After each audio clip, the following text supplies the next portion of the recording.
My son is due in March and I am so nervous because I am the opposite of a baby person. I have never changed a diaper. I feel like I don't know what I'm getting myself into. And whenever I hit a time like this, my go-to approach to handling it is to try and over-prepare as much as I can. So I kind of feel like I'm in this weird point of life where I have like 6 to 8 weeks left to cram for the world's most important test. I know that once the baby's here, I'm probably not going to be in the headspace to consume as much content and get as much knowledge as I can in. Here are the books that I'm reading to help me do that. Starting off strong with Cribsheet by Emily Oster. It is one of the most popular books for pregnant women and new parents, and for good reason. What makes Emily's approach different to other parenting books is that instead of giving her opinion on things, she very much lays out the facts and then empowers you to make your decision around what risk are you willing to accept for your family. What I loved about this book, my big takeaway, was that all the things that we as mothers are put a lot of pressure on doing, none of that really matters as long as you're providing a stable, loving home for your child. That was my big takeaway from this.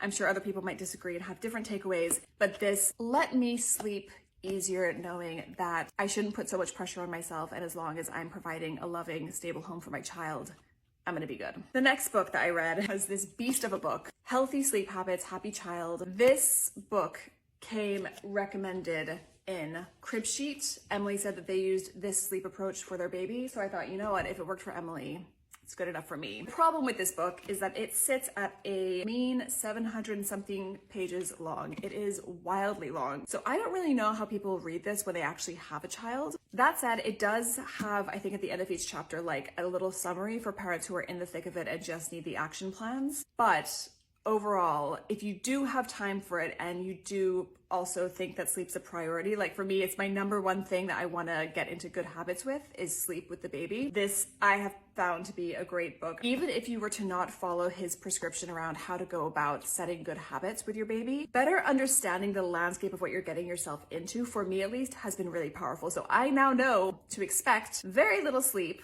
up until the 6-week mark when we can start kind of setting good habits. I know to expect my baby to get more fussy between 6 weeks and 3 months. And another thing that I know is that this might be longer for us because our baby will be born earlier than the 40 weeks. So right now we have a scheduled C-section at week 38.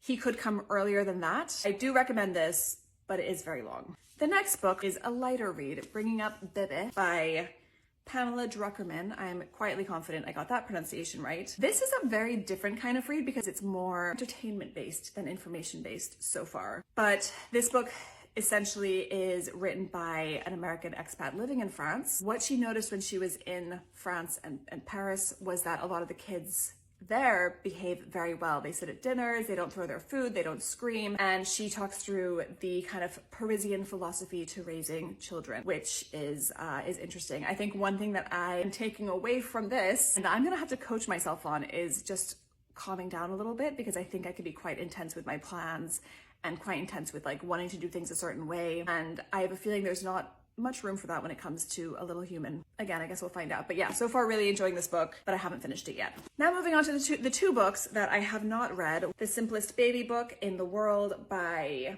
Stephen Gross. What I liked about this is that it breaks everything down. How to change a diaper. Then it also has things that you might need. The must-haves, what you need to deal with poop. And then it breaks down like everything that you might need. I went through all of the must-have pages. So there's one for like the nursery, the changing table, and I captured everything that he says that you need. And I then tried to find the best ones of each of those items I could online to make like a full list of everything that we need for the baby. This is definitely not like a front to back type of reading book. It's more of like a resource book. The last book is the Momsoncall 0 to 6 months guide. What I like about this is that it's so short. So even if you're a parent, you can definitely, I think, get through this. You're much more likely to get through this than you are to get through this, put it that way. But what really attracted me to this is that it has weekly schedules, or like recommended schedules for your babies. So like typical day, 2 to 4 weeks. And it breaks down like the hour of the day, what you should be doing. And again, I know that it's hard to live so rigidly with a baby, I would imagine. But I think having that idea of routine and what that might look like is going to help me. But I might give this to my husband to read. I think this is something my husband could easily flick through and kind of get like a bird's eye view of what to expect as a new parent. So those are kind of the books that I've been reading. I've also been consuming a lot of YouTube content, TikTok content. I do feel like I'm kind of building a framework in my head of what to expect. These books have really helped grow my confidence. So I hope that helps. As I said, if you have any suggestions of other baby books, please drop them below. I need all the help I can get. And I'd love to hear what you thought about these books too if you've given them a read.